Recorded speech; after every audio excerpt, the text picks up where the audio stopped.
Let's go now to the realities of life in Israel after what's been an extraordinary few weeks under the threat of missile attack and, of course, this ceasefire, albeit pretty tenuous. David Erlich grew up in suburban Melbourne but moved to Israel in the mid-1990s. He now lives in a district about 10 kilometres east of Tel Aviv, and he has, of course, like so many, been under direct fire ever since Iran launched those retaliatory attacks. I'm pleased to say he joins me now. David, I'm delighted to have you on the program. I'm delighted that we are in a ceasefire period. If you need to run, though, if the sirens sound, we will absolutely understand. But is life returning to some sense of normality for you? First of all, Peter, thank you very much for having me on, and thank you for your amazing work that you've done for Israel and for Australia in general. You're truly a breath of fresh air. And Australia's lucky to have you. That's what I think. There's now been a couple of days of ceasefire. I was walking yesterday in the street to synagogue, and I was going to get stuff from the shops and that. And I thought to myself, wow, this is really strange. The sun is shining and I don't have to worry if I've got to run into a building, into someone else's shelter, or if there's going to be an alarm, or if I've got to scoop up grandchildren and run downstairs into the shelter. Our shelter is underneath our building, submerged into the ground, as opposed to some people who have safe rooms in the more modern buildings. So, yeah, there is a certain normalcy which is returning. Going to sleep at night is still a challenge because you think to yourself, wow, is this real? You know, am I going to be woken at night with another siren? Or can I actually go to sleep now? You still wake up in the middle of the night thinking to yourself, well, there might be a siren. I better sort of preempt it and get ready. I actually put pyjamas on last night for the first time because I thought, well, yeah, I'm not going to have to run down to the shelter and I can present myself in bed and not for other people, other neighbours. I'll ask you about sort of the reaction to the events of the last couple of days and the US president, but you mentioned your grandchildren there. I mean, I cannot fathom what it would be like to have to scoop up children in the middle of the night and literally run for your lives. How have they coped being underground for hours and hours on end in the last few weeks?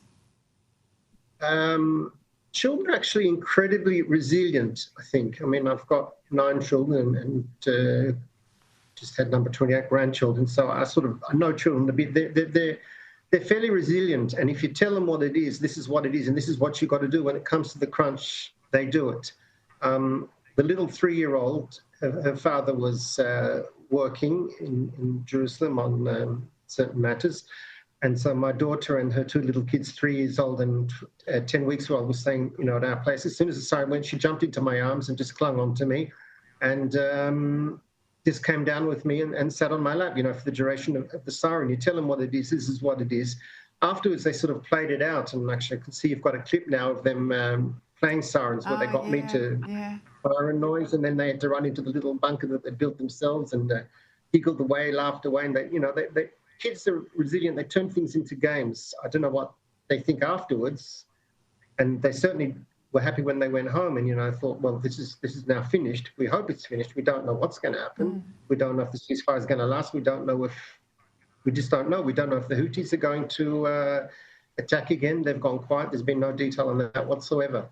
So, yeah, it's scary for the kids, and you just deal with them. You do kids things. You become a kid yourself at some level, and you look after them. We have a mutual friend, which is how you came to my attention, and I know about baby number 28. We'll get to that one in a moment because I think that's an extraordinary story. But give me your take on our Prime Minister's language, the Australian Prime Minister's language around this conflict, and let's go back to pretty much from October 7 and beyond, how you see our Prime Minister handling things. And I want you to contrast it to the events of Sunday where we saw, you know, the shock and awe might of the United States play out as it did. Start first with Mr Albanese. I don't want to be rude, and I'm sort of an expat. You know, I keep very, very close ties with Australia, and I listen to what's going on there, family there, and I'm in touch every single day with lots of people in various family and friends. So I feel that I can make some level of comment. Mr Albanese, in my mind, is a disappointment. He has not given Israel the backing that it needs as a very close friend of Israel, and he's not given the Jewish community the backing that it needs. And I use the word very, very carefully. He's a disappointment. He's He's not there. He has not been there as a friend. His party has not been there as a friend. His foreign minister has not been there as a friend. And then the Jewish person they had in the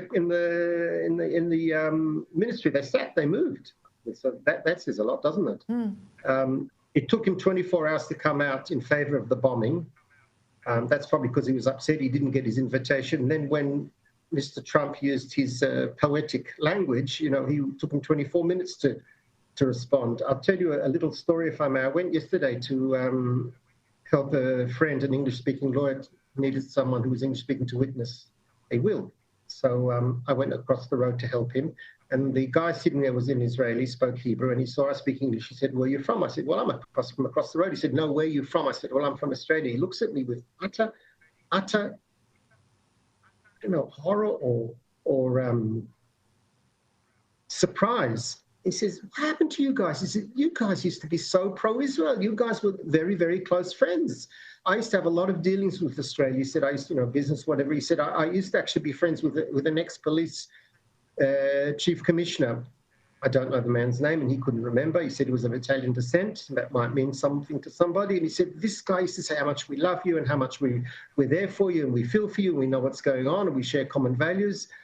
I think it's all evaporated with Mr. Albanese, and I think it's very, very sad. The people here don't understand what's going on in Australia. The anti-Semitism, the feeling of sort of betrayal that they're not there for us, which was like one country that really supported Israel, a lot of common values. There's, very much she'll be right, mate, and there'll be very much the outdoor experience, the sport experiences, a lot of very common values, freedom, democracy, just things that people like to do, blue skies, you could even put it that way. And a lot of people here feel that Australia has, for some reason, betrayed them, has sort of left them, and they cannot understand the change in attitude there. So that's... Well, I think Mr. Albanese, many Australians, I hate to say... Think about that. Sorry? There's many Australians, I hate to say this, David, there's many Australians who are similarly confused about where our country stands on Israel anymore and disappointed, as I'm sure you are. Just quickly, I'm almost out of time. I've got to ask you about this baby because grandchild number 28, but born in extraordinary circumstances. Take us through what happened. Well, this daughter's got two children, a girl 4 and a girl 2, and she's just had her third, which is this little boy you can see on the screen now. And she went into labour on Friday night, and they drove to the hospital in Jerusalem thinking, well, that would possibly be a little bit better than other places. The Mount Scopus Hadassah Hospital, if anybody's been to Israel, they'll know where Mount Scopus is in Jerusalem. And it's certainly a leading hospital. The hospital had set up an entire underground basement bomb shelter facility that could not be damaged by bombs. And in the middle, here she is, in labour. I mean, I don't have to explain what that's like to anybody, I presume. And all of a sudden, the sirens go on the telephones and everything. And, our phones are able to be hijacked by the government. So you get this sort of sound on your phone. And then your phones start ringing, and then the sirens start going, and then the missiles start falling. And here she is in labour. And poor thing, in the end of the day, because the baby was in a bit of stress, ended up needing pieces. So here she is with whatever anaesthetic they can give, the doctors running around like crazy, and then more people coming in because of what happens and everything. And here they are delivering this little baby boy, which thank God is very healthy and very happy. We've met him already, and she's recovering. Let's just say that he will have a story for his grandchildren. Perhaps your grandchildren will interview him one day on Skype. Yes. And I hope he tells the story from a safe and independent Israel too. Yes, David, thank you. All the very best to you and your family.